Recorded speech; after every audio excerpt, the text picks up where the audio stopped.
August 11th, 2000, Cambridge, England. An 18-year-old princess steps out of a taxi, whispers, "Please don't let them take me," and disappears into a convoy of black Range Rovers. For the next quarter-century, the British state looks away, files are buried, and £1 billion silence is bought. This is the true story of Princess Sara al-Mansour. Abducted in broad daylight, imprisoned across deserts and palaces, drugged, filmed, and erased until one court, one judgment, and £1 billion hammer finally forced the cage open after 9,217 days. She vanished from London streets. 25 years later, she came back to break every lock her father ever built. August 11th, 2000, 11:42 p.m.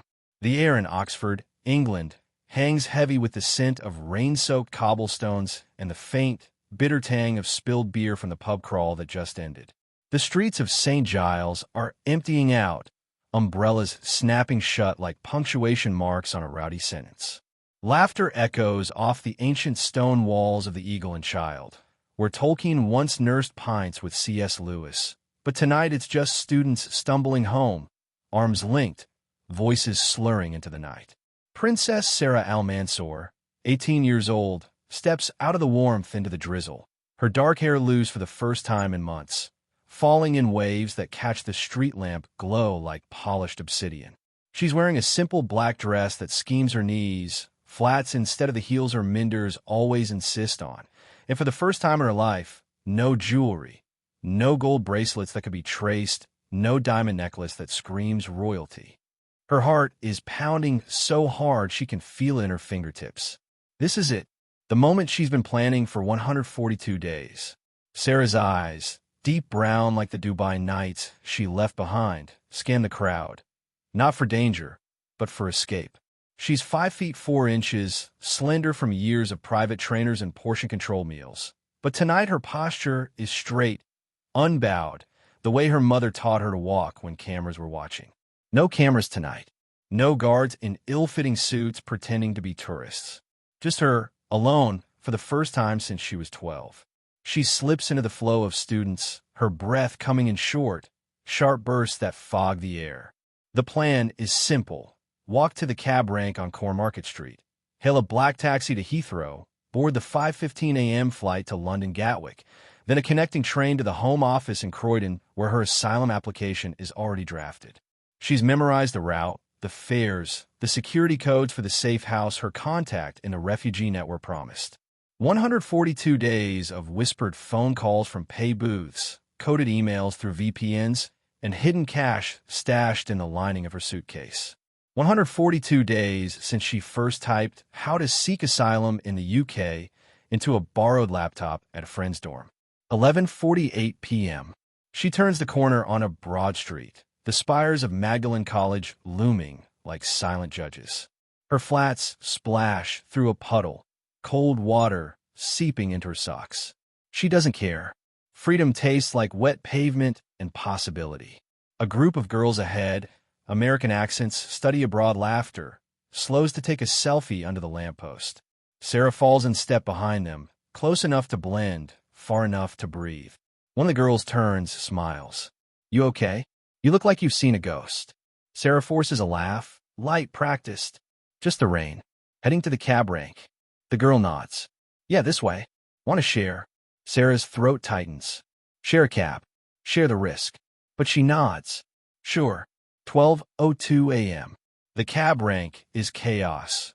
5 black London taxis idling, horns blaring, a drunk student vomiting into the gutter. Sara's heart hammers as she slides into the back seat of the third cab, the American girls piling in beside her. "Airport, please," she says, voice steady. The driver grunts, pulls out. The girls chatter about their flight home, visas, boys. Sara stares out the window at the passing colleges, Christ Church, All Souls, buildings that have stood for centuries, watching secrets come and go. Her own secret, the folded asylum application in her bra, the £5,000 in cash sewn into her dress hem, the burner phone burning a hole in her pocket. She'd planned this for 142 days, ever since the last beating from her father's security detail for disobeying by wanting to study abroad alone. 142 days of bruises hidden under long sleeves, of coded text to her contact in the UK refugee network, of lying awake listening to the guard's footsteps outside her door in the Surrey estate that felt more like a prison than a palace. Her father, Sheikh Faisal al-Mansour, ruler of Abu Dhabi, had always called it protection. Sara knew it was control. She was the youngest daughter, the spare, the one who could be sacrificed for alliances without causing a diplomatic incident. At 18, she was old enough to marry, young enough to mold.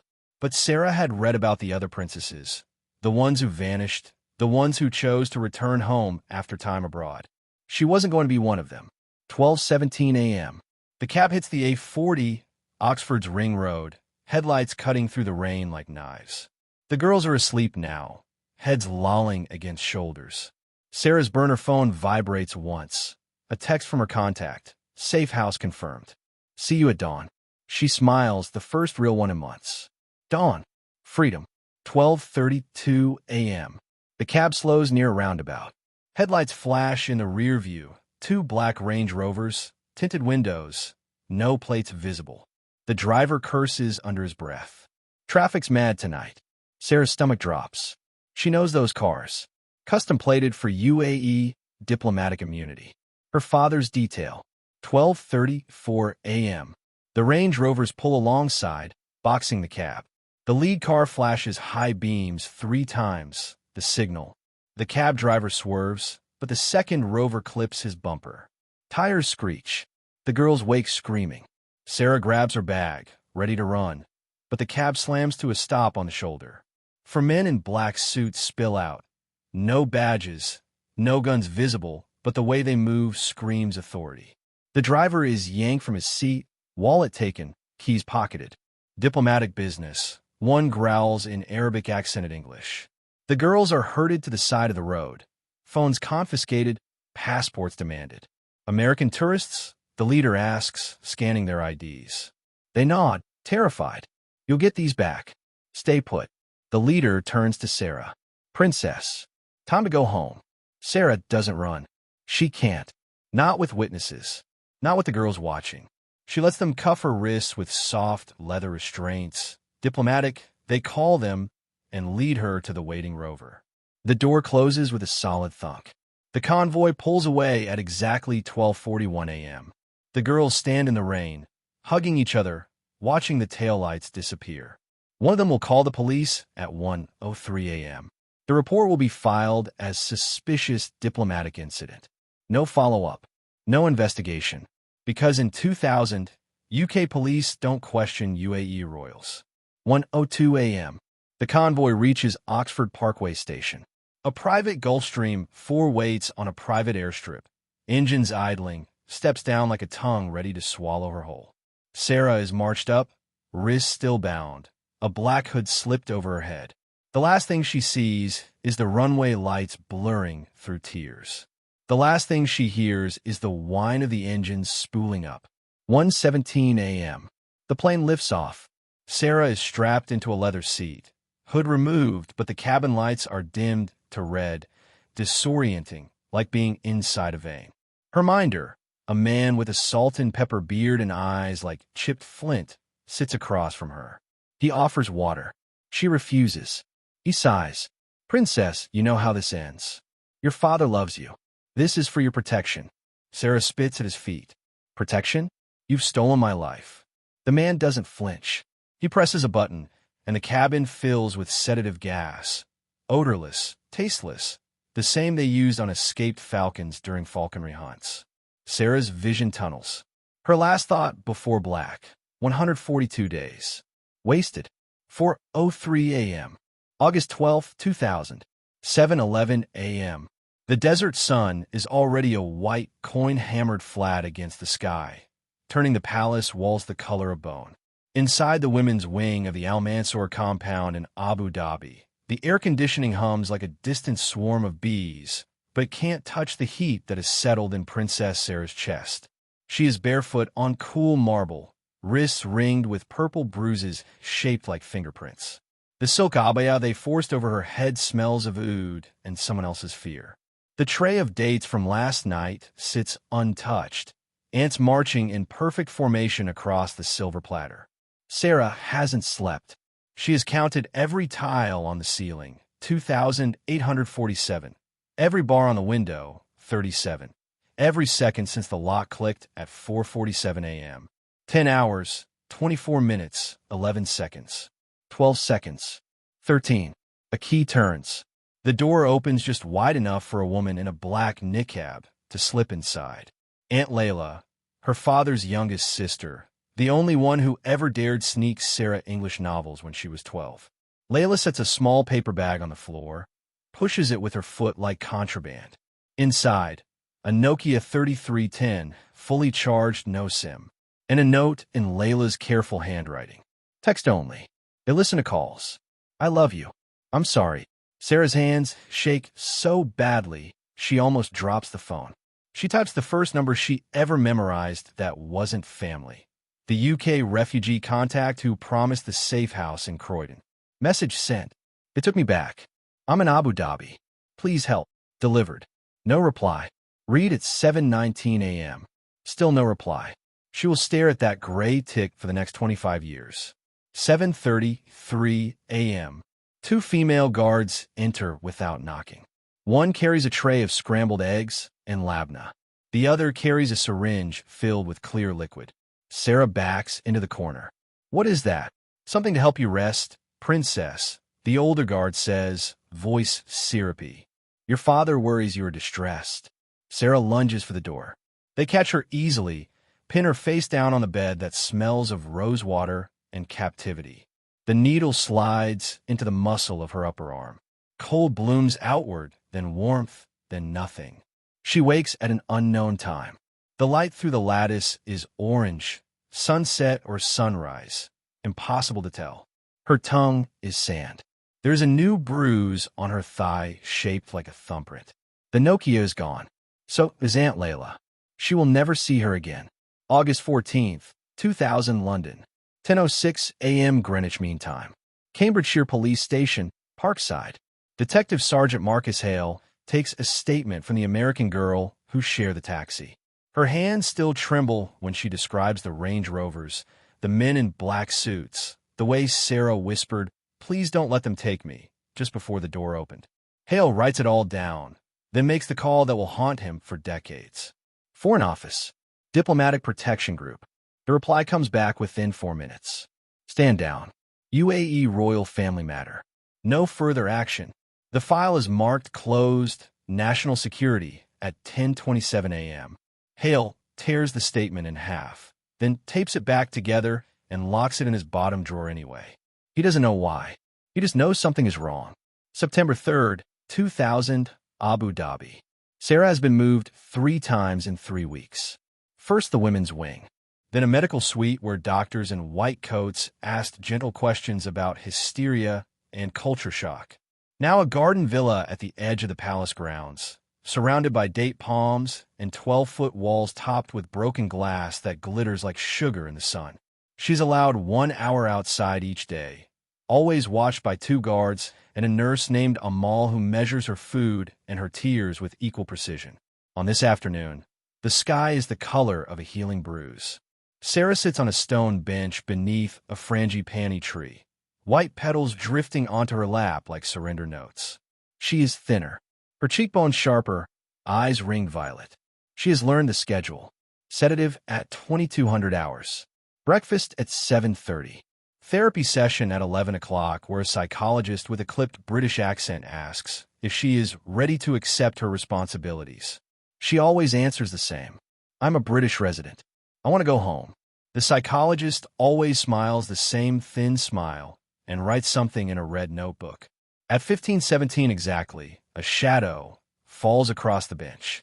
Her father. First time she has seen him since the night she arrived. He wears a crisp white thobe, gutra held by a black eagle. He smells of oud and power. He does not sit. Sara, he says, voice soft, almost tender. This disobedience ends now. You will marry Sheikh Khalifa's nephew in December. You will smile for the cameras. You will forget England ever existed. Sara looks up at him, eyes burning. And if I refuse? His smile doesn't reach his eyes. Then you will never see daylight again. He leaves a single photograph on the bench. Sara at 15, laughing on a camel at the Liwa oasis, arms spread like wings.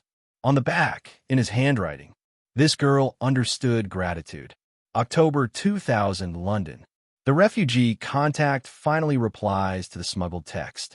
A lawyer named Charlotte posts on a private forum. Client abducted by U.A.E. security, believed held in Abu Dhabi. Seeking urgent diplomatic intervention.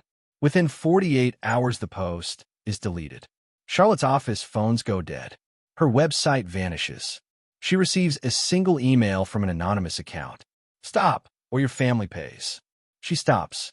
November 17th, 2000, Abu Dhabi. Sara's 19th birthday. No cake, no song, just a new guard rotation and a letter from her father slid under the door. Inside, a single line. Sign the marriage contract today and the restrictions end. Attached is the NICA contract, already signed by the groom. Sara tears it into confetti, flushes it piece by piece. That night, the sedative dose is doubled. She dreams of Oxford rain. 2001 to 2004. The years begin to blur. Sara is moved again, this time to a desert compound 200 kilometers south of Abu Dhabi. No name on maps. Satellite images show only sand. She's allowed books now, Jane Austen, Bronte, anything that keeps her quiet. She reads Jane Eyre 17 times, underlines every mention of the madwoman in the attic. She writes letters she knows will never be sent, hides them in the binding of Wuthering Heights. She stops asking about England, stops asking about anything. The psychologist writes improvement noted. March 2005, London. Detective Sergeant Hale, now Detective Inspector, retires. On his last day, he takes the torn statement from 2000, photocopies it, and mails it anonymously to The Times, The Guardian, and the BBC. None run the story. One editor sends it back with a note. Too dangerous. U.A.E. advertising revenue. Hale burns his copy in his garden. Watches the smoke curl like a question mark. January 2018, Abu Dhabi desert compound. Sara is 36 now. Her hair has begun to gray at the temples. She has not seen another human face without a niqab in 9 years. On the television in the common room, always tuned to BBC World by the guards for cultural education, a news alert flashes. Another princess. Another escape attempt. Another yacht. Another failure. The anchor says the name Latifa, and Sara's knees buckle. She knows, without being told, that the pattern is repeating, that the palace has perfected its cage. That night, for the first time in a decade, Sara cries herself to sleep without sedation. Because for the first time in 18 years, someone outside these walls has said her sister's name on television. And the world listened for exactly 6 minutes before moving on. But 6 minutes is enough to light a fuse that has been buried under sand for 2 decades. February 19th, 2018, 9:14 a.m. Greenwich Mean Time.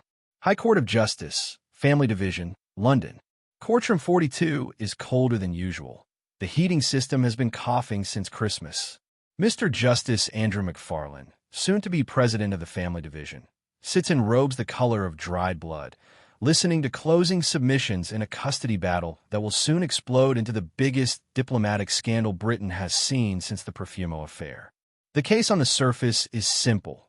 Sheikh Faisal al-Mansour, ruler of Abu Dhabi, versus his ex-wife Princess bint Khaled, over the 2 children they had together after Noor fled to London in 2017.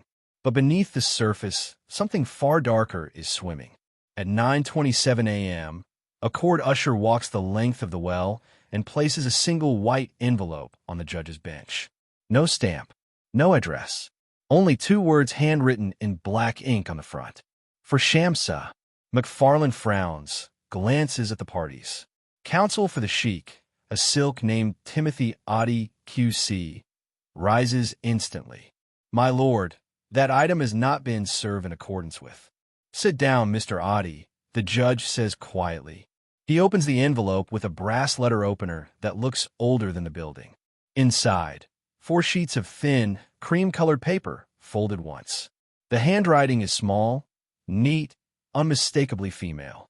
It is dated 17th night of Rajab 1439, Islamic calendar, and begins. My name is Princess Sara bint Faisal al-Mansour. I am 36 years old.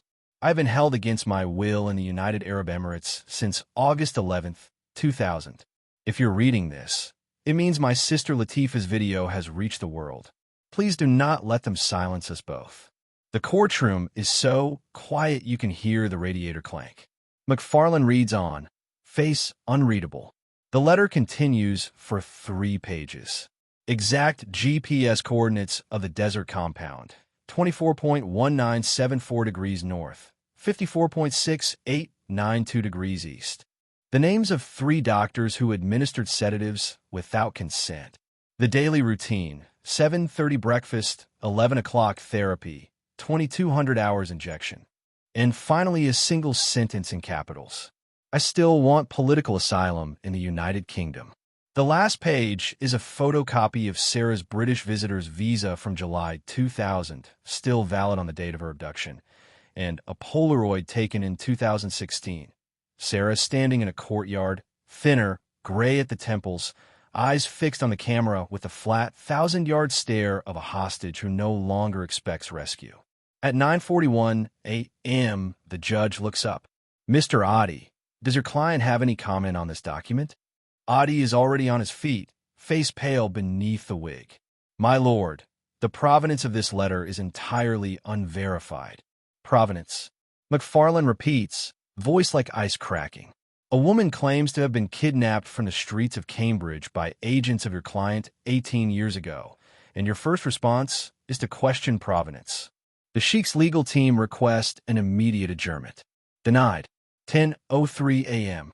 McFarlane orders the letter sealed as Exhibit SM/1 and directs that copies be sent immediately to the Home Secretary, the Foreign Secretary, and the Metropolitan Police Counterterrorism Command because by 2018, royal abductions fall under SO 15. 10:07 a.m. The hearing is adjourned for 1 hour. Reporters sprint from the courtroom. Phones that were meant to be off start pinging in pockets.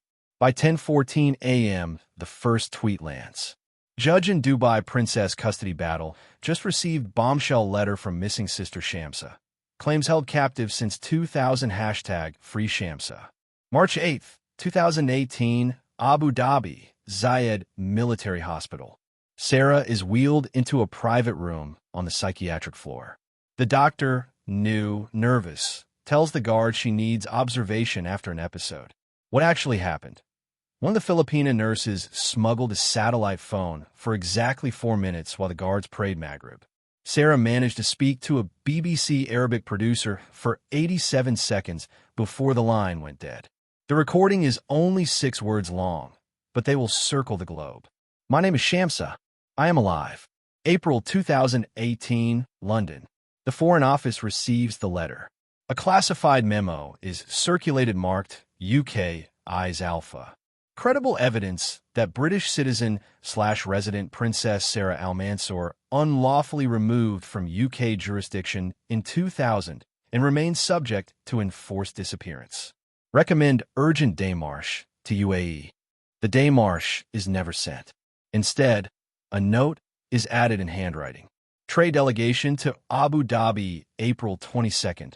£4.8 billion defense contracts. Revisit post-visit. May 2018, desert compound. The satellite images are unmistakable now that someone is looking. Google Earth, 2018 capture. A cluster of buildings 200 kilometers south of the city, ringed by a double wall for watchtowers, 1 helicopter pad. Human Rights Watch overlays the coordinates from Sara's letter. Perfect match. They published the images on May 14th with the headline, Dubai's Secret Prison, The Missing Princess. May 15th, 2018, Abu Dhabi Palace. Sheikh Faisal receives the report on his desk at 6:22 a.m. He reads it once. Then he makes a call. By 8 a.m., the compound is empty. Sara has been moved again. This time, no one will ever find the new location. July 2018, London, Royal Courts of Justice. The custody battle resumes. Princess Noor's barrister, Helena Kennedy QC, stands and reads Sara's letter aloud to the court. Word for word. When she reaches the line, "I still want political asylum in the United Kingdom," half the press gallery is openly crying. At 14:06 p.m. on July 19th, 2018, Mr. Justice McFarlane hands down a judgment that will be studied in law schools for decades. He finds as fact that Sheikh Faisal orchestrated the abduction of his daughter Sara from Cambridge in 2000, and that he has used a campaign of fear and intimidation against his ex-wife and children. Paragraph 112 is the one that makes diplomats choke on their coffee. The court finds that Princess Sara remains deprived of her liberty to this day at the direction of her father. The judgment is 62 pages long. It is uploaded to the judiciary website at 1600 hours p.m. By 1603 p.m., the U.A.E. Ministry of Foreign Affairs issues a statement. Allegations are baseless and reflect a misunderstanding of Emirati family values. December 2018, somewhere. Sara is allowed outside for the first time in 7 months. The new compound has no trees, only a square of sand and a single plastic chair. A guard films her on a phone to prove she is well and happy. The footage is never released. But one frame leaks in 2023. Sara, now 41, sitting in the chair, staring at the horizon with eyes that have forgotten how to hope. And in London, a retired detective named Marcus Hale watches the news with a whiskey he doesn't taste, whispering to the screen the words he never got to say in 2000. "I'm sorry, Shamsa. We should have fought harder." Because the letter reached the judge. The world heard her voice for 6 seconds. But the palace learned something far more valuable. How to make a princess disappear so completely that even satellite eyes can't find her again. March 5th, 2020. 10:03 a.m. Greenwich Mean Time. Royal Courts of Justice, Court 34, The Strand, London. The air smells of old oak, fear, and a faint metallic tang of too many journalists breathing the same recycled oxygen. Outside, camera crews have been camped since 6 a.m. Inside, every seat is taken and the public gallery is standing room only. This is the day Sir Andrew McFarlane will deliver the final fact-finding judgment in the long-running custody war between Sheikh Faisal al-Mansour and Princess Noor. But everyone knows this is no longer about 2 small children. This is the day the British state will finally have to say, in public and on the record, what happened to Princess Sara 20 years ago. 10:07 a.m. McFarlane enters. No wig today. COVID protocols have relaxed some traditions, but the black robe still makes him look like a raven descending on carrion. He adjusts his glasses, clears his throat once, and begins reading the 106-page judgment he has spent the last 18 months writing. Paragraph 1 is polite. Paragraph 4 is not. "I find as a fact," he says, voice calm, almost gentle, "that on the 11th of August, 2000, Princess Sara bint Faisal al-Mansour, then aged 18, was abducted from the streets of Cambridge by agents acting on the direct instructions of her father, the ruler of Abu Dhabi." A collective inhale ripples through the courtroom.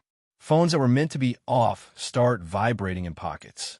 Live tweets begin at 10:09 a.m. McFarlane does not pause. He reads on, slow and deliberate, like a surgeon cutting away decades of diplomatic scar tissue. Paragraph 27. "I find that Sara was forcibly sedated, placed aboard a private aircraft registered A6, HH, and flown to the United Arab Emirates against her will." Paragraph 34. "I find that upon arrival, she was detained in the Zayed Military Hospital and administered psychotropic medication without medical justification." Paragraph 46.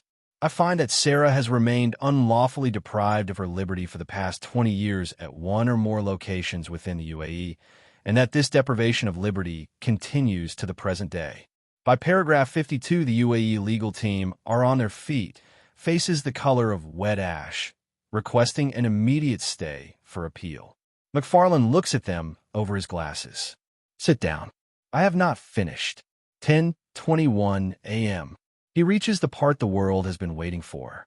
"On the balance of probabilities, I find that the ruler of Abu Dhabi orchestrated the abduction of his adult daughter from the jurisdiction of the United Kingdom, an act which, had it been committed by a British citizen, would constitute the offense of kidnapping contrary to Section 1 of the Child Abduction Act 1984 and common law false imprisonment.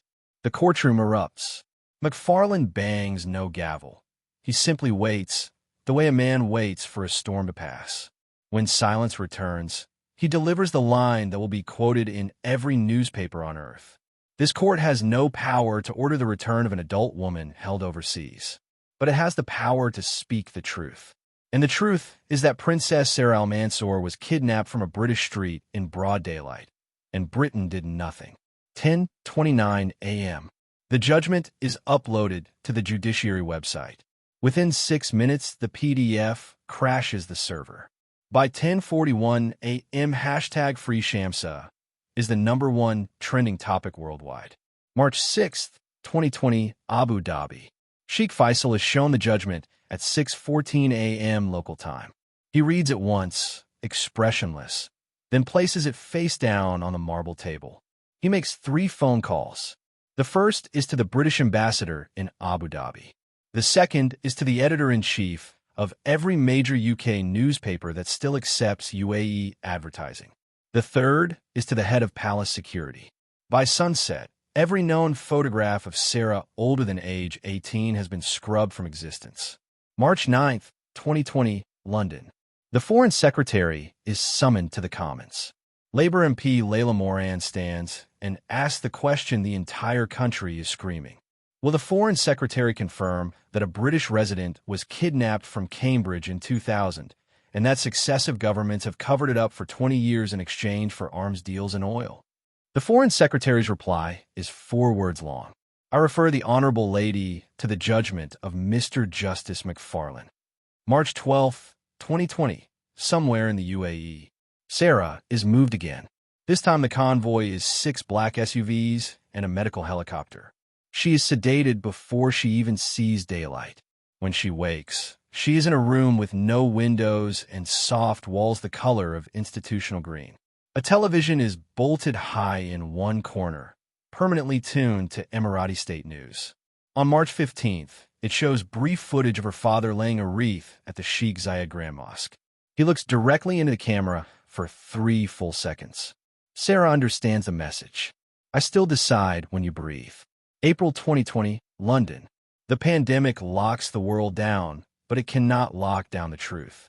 The judgment is translated into 17 languages. Amnesty International launches the Where is Shamsa campaign. A petition on change.org reaches 5 million signatures in 9 days. Celebrities who once accepted free holidays on UA yachts suddenly discover human rights. June 2020, House of Lords. Baroness Kennedy of the Shaw's tables a private member's bill. The Royal Abduction Sanctions Bill. It proposes asset freezes on any foreign ruler found by a British court to have abducted a person from UK soil. The government whips against it. It fails by 41 votes. Every single peer who votes against has received UAE donations in the last 5 years. December 2020, somewhere. Sara is allowed a supervised phone call with her mother for the first time in 20 years. The line crackles. Princess Noor's voice is thin, trembling. They read the judgment to me, Habibti. The whole world knows now. Sara's reply is barely a whisper. Then why am I still here? Because knowing and acting are 2 different countries, separated by billions in arms contracts and the quiet terror of what a cornered monarch might do if pushed too far. And in the soft-walled room with no windows, Sara learns the final, cruel lesson of her abduction. Sometimes the truth is the loudest sound a prisoner will ever hear, and the one that changes nothing at all. November 23, 2023, 3:17 a.m. local time. A palace media advisor's phone buzzes on a marble nightstand in Dubai's Zabil Palace. The message is a single image attachment and 3 words. Post at 8 o'clock. The photograph is carefully staged. Princess Sara bint Faisal al-Mansour, now 42, hair dyed black again, face powder to hide the gray, sits on a cream sofa in what is meant to look like a normal living room. She wears a pastel pink dress, sleeves to the wrist, hem to the ankle. Her hands are folded in her lap like a schoolgirl. On the coffee table, a vase of white roses, a silver tray of dates, and a copy of the day's Gulf News open to a harmless story about a new metro line. Behind her, a framed calligraphy piece reads, Al-Sabr Jamil, patience is beautiful. Sara is smiling. The smile does not reach her eyes. Those eyes are flat, drug-flattened, the pupils slightly too wide for whatever cocktail they gave her an hour before the shoot. At exactly 8 a.m., the image is posted simultaneously to every UAE government account with the caption, Her Highness Princess Sara bint Faisal al-Mansour enjoying quiet family time at home. Claims of detention are fabrications spread by hostile parties. Within 9 minutes, the photo is everywhere. BBC, CNN, Al Jazeera, TikTok, Instagram. Within 11 minutes, the debunking begins. 3:26 a.m. UK time. A 19-year-old digital forensics student in Manchester notices the EXIF data has been stripped, but the compression artifacts are wrong for a phone camera. By 3:41 a.m., he has isolated the reflection in Sara's left cornea, a studio softbox with a red gel, standard palace propaganda setup. By 4:05 a.m., a former palace photographer confirms on an anonymous Reddit account. Same sofa they used for the 2018 proof of life video of Latifa. Same crease in the left cushion. By 6:12 a.m., Human Rights Watch releases a side-by-side. 2023 photo versus 2018 Latifa photo. Identical grain of wood on the coffee table. Identical scuff mark on the wall behind the calligraphy. Conclusion. Sara is being held in the same propaganda studio used to fake wellness checks for years. November 23, 2023, 1400 hours local. The palace posts a second image, Sara walking in a garden, arm linked with an unidentified older woman. Caption claims it's her aunt. Metadata shows the photo was taken at 9:11 a.m., 3 hours before the first post. The shadows fall in the wrong direction for November in Abu Dhabi. Someone has flipped the image horizontally. Twitter detectives overlay it with the palace's own drone footage from 2021.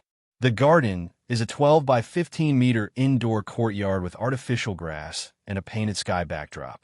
November 24, 2023, London. The Metropolitan Police finally reopened the 2000 kidnapping file under the name Operation Signet. Detective Chief Inspector Laura Hill is given 120 days and a budget that makes her laugh out loud. She requests satellite tasking over every royal compound in the UAE. The request comes back denied. National security, commercial sensitivities. November 25, 2023, somewhere in the Emirates. Sara is shown the global reaction on a tablet. A guard holds it for her. She is not allowed to touch. She sees the side-by-side images, the Reddit threads, the memes with her dead-eyed smile caption, "This is fine." For the first time in years, something flickers across her face. Not hope, she gave that up long ago, but recognition. The world sees the lie. That will have to be enough. November 27th, 2023, House of Commons.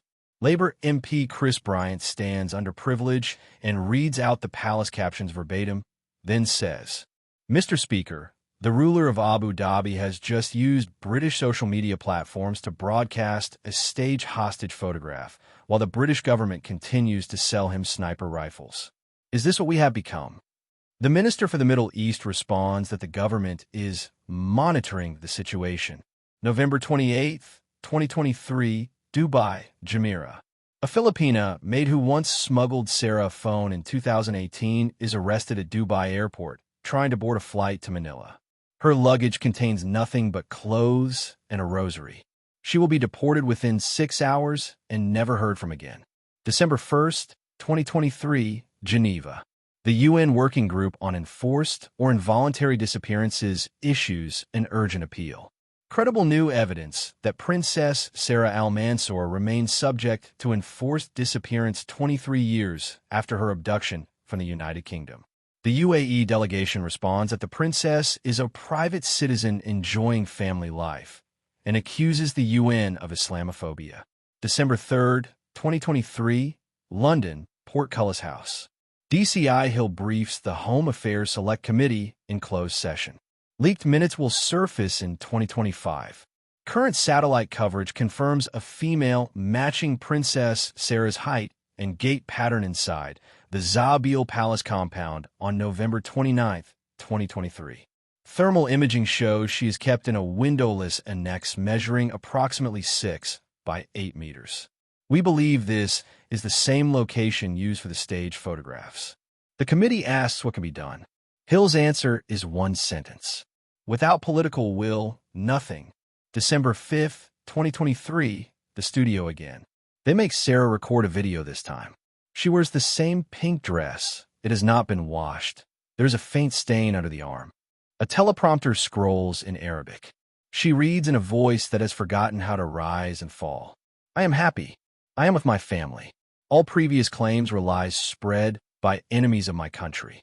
When the camera stops, she asks the director quietly, "Did I do it right?" He does not answer. He never does. December 7th, 2023, TikTok. A 17-second clip of the video goes viral with the sound removed and the caption, "Blink twice if you need help." Frame-by-frame analysis claims Sara blinks 3 times on the word happy. The palace issues a statement calling the analysis disrespectful digital manipulation. The video is age-restricted in the U.A.E. within 4 hours.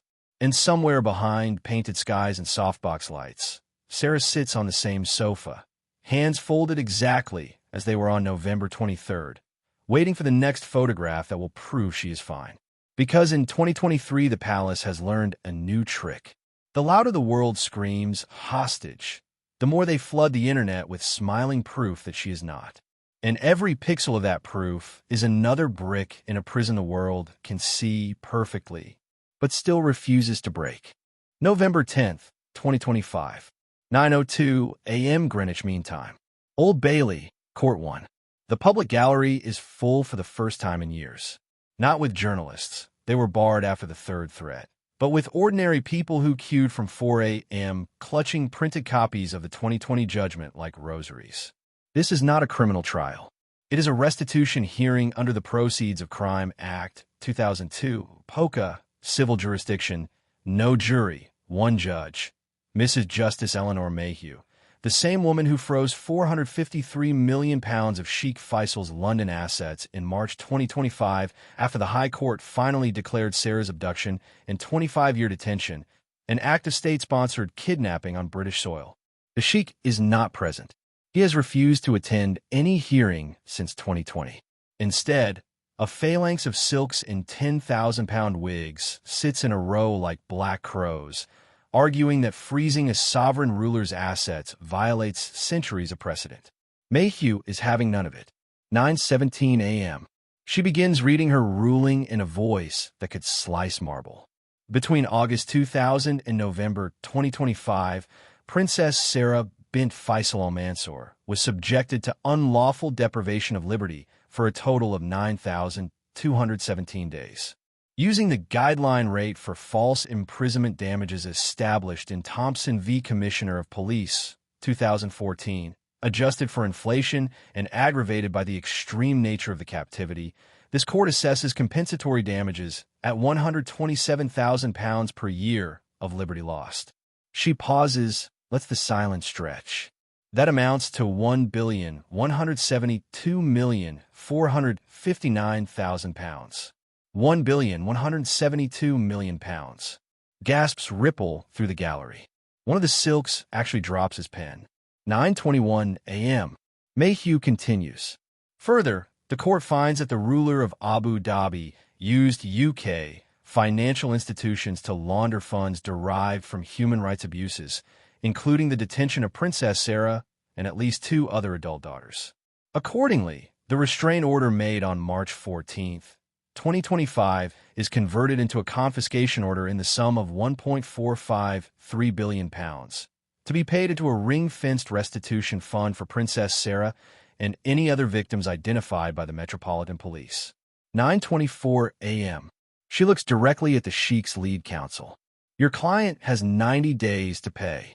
Failure will result in the forced sale of every London property held directly or indirectly by the al-Mansour family office, including but not limited to 1 Hyde Park penthouses A, B, and C, the freehold of the Berkeley Square mansion, and the entire 22nd floor of the Shard.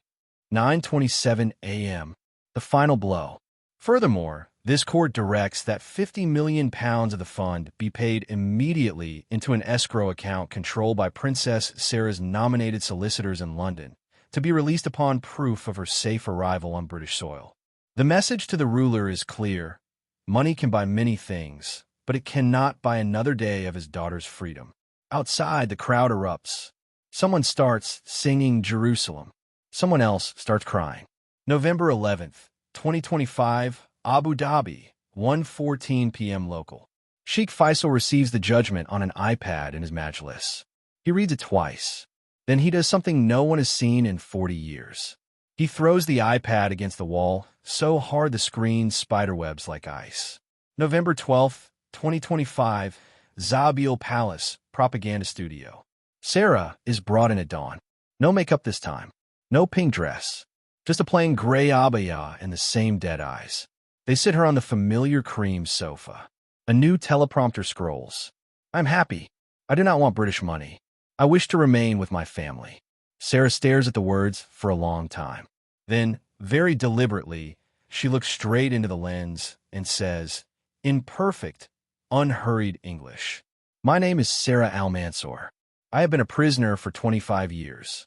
If you're watching this, it is because they're forcing me to speak. Do not believe a word." The director lunges for the stop button, but it is too late. The feed was already live on the palace's own YouTube channel, accidentally set to public instead of unlisted. By the time they kill the stream, 1.8 million people have seen it. The clip is mirrored, downloaded, archived, subtitled in 43 languages within 6 hours. November 13th, 2025, London. The Home Secretary is forced to make a statement outside Downing Street. For the first time in history, a British minister says the words on live television. The United Kingdom regards Princess Sara al-Mansour as a victim of state-sponsored kidnapping and demands her immediate and unconditional release. November 14th, 2025, UAE airspace. A British Airways flight from Heathrow to Dubai is denied landing permission mid-flight and forced to divert to Muscat. On board, 2 Metropolitan Police officers carrying a diplomatic letter and a check for £50 million drawn on the restitution fund.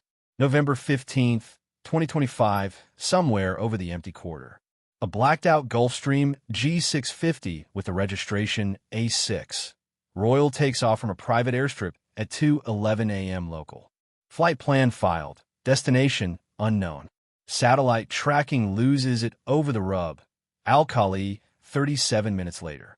November 16th, 2025, London, 3:47 a.m. DCI Laura Hill's phone rings. An encrypted message from an anonymous Emirati number. One photograph. Sara, standing on the tarmac beside the Gulfstream.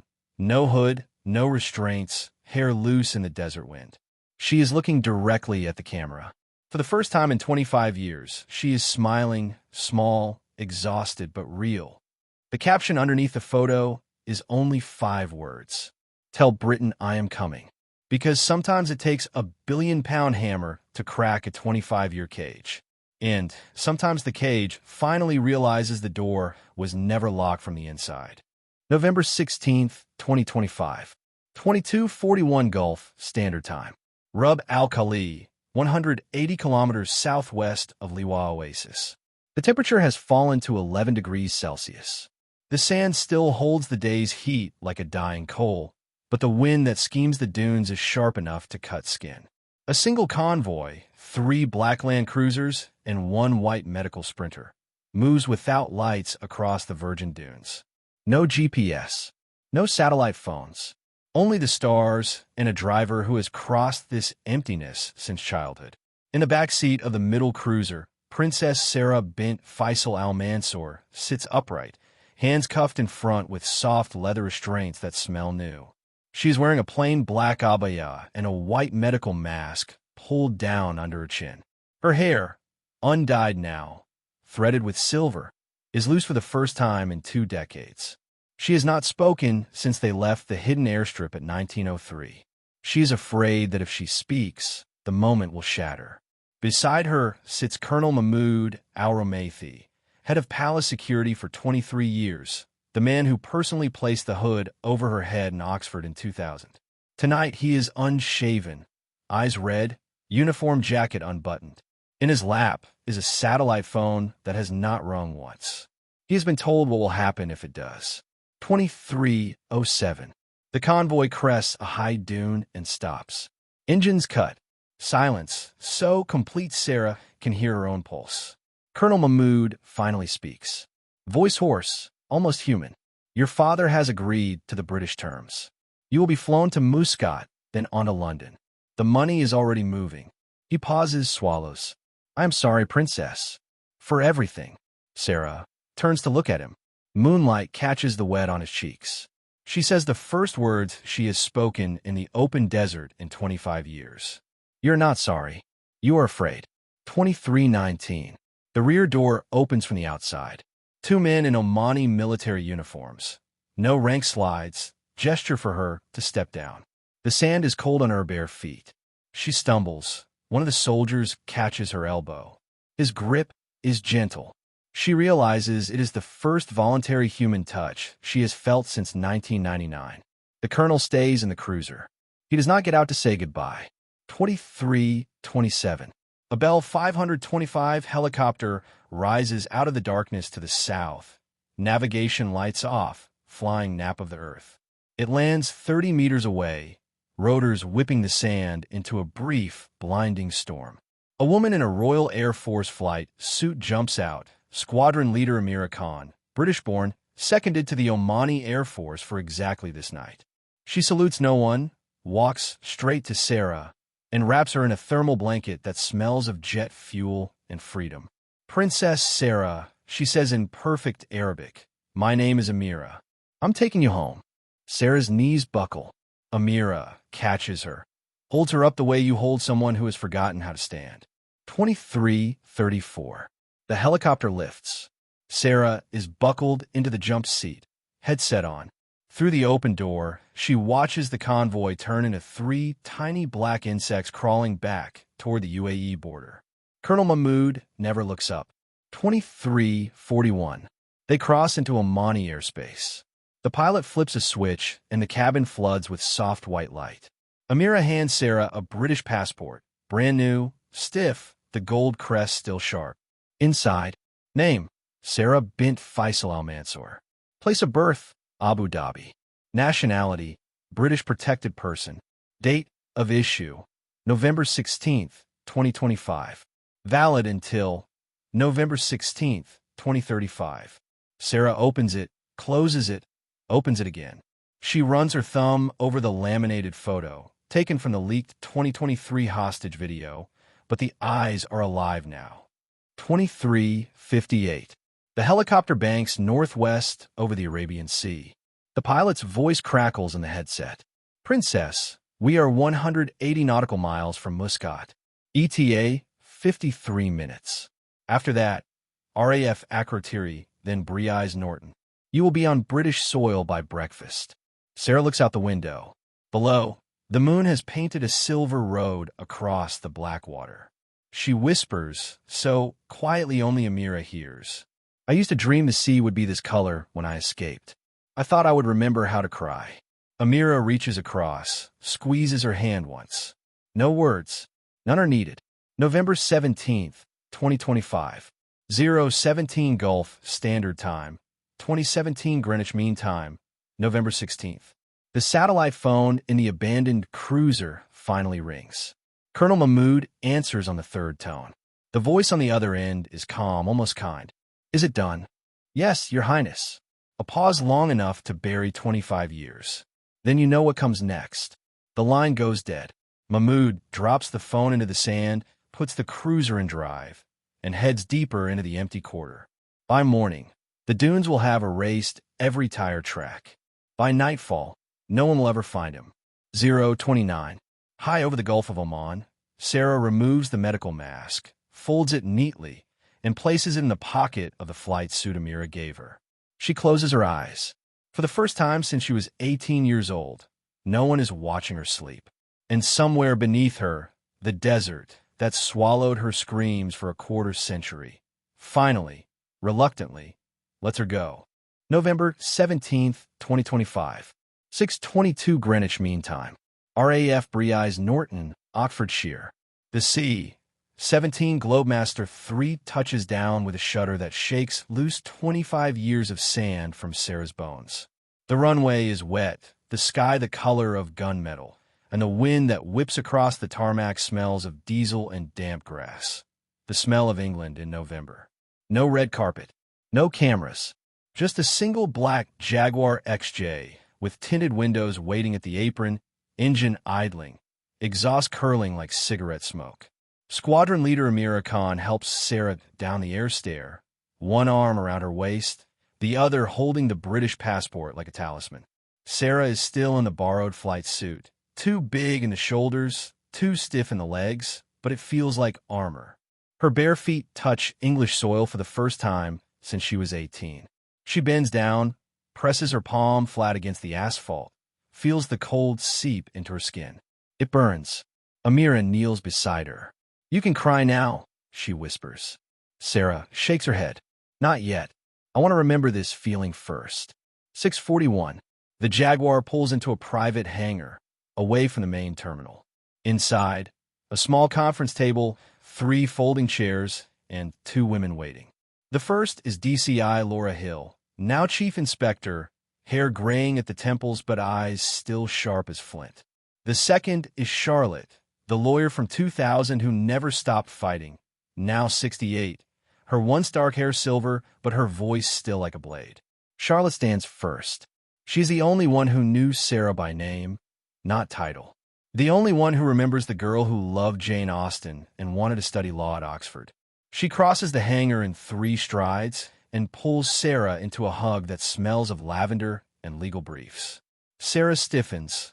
No one has touched her like this in a lifetime, then melts, her face buried in Charlotte's shoulder. The sob that comes is not quiet.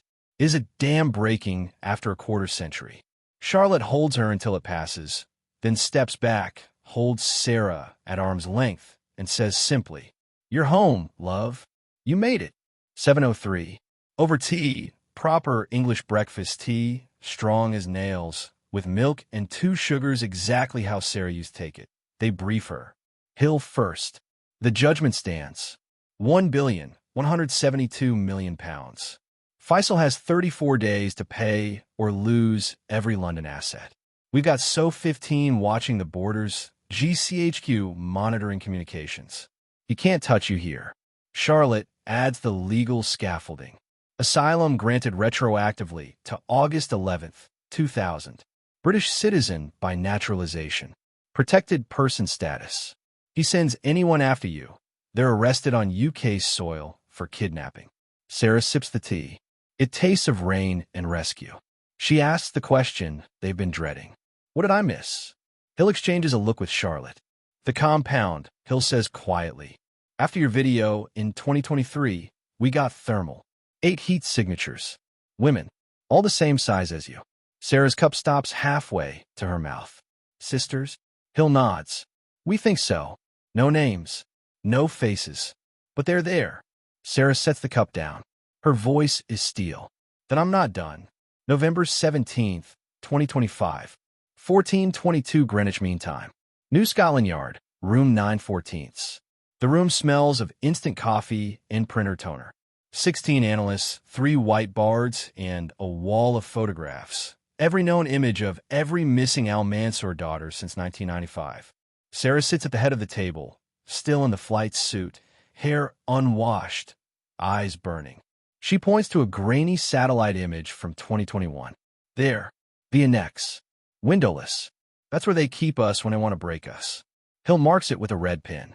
Sara continues, voice clinical, like she's reciting a recipe she's followed too many times. The sedatives are always the same, something that makes your legs heavy but your mind clear enough to regret everything. They film you reading scripts.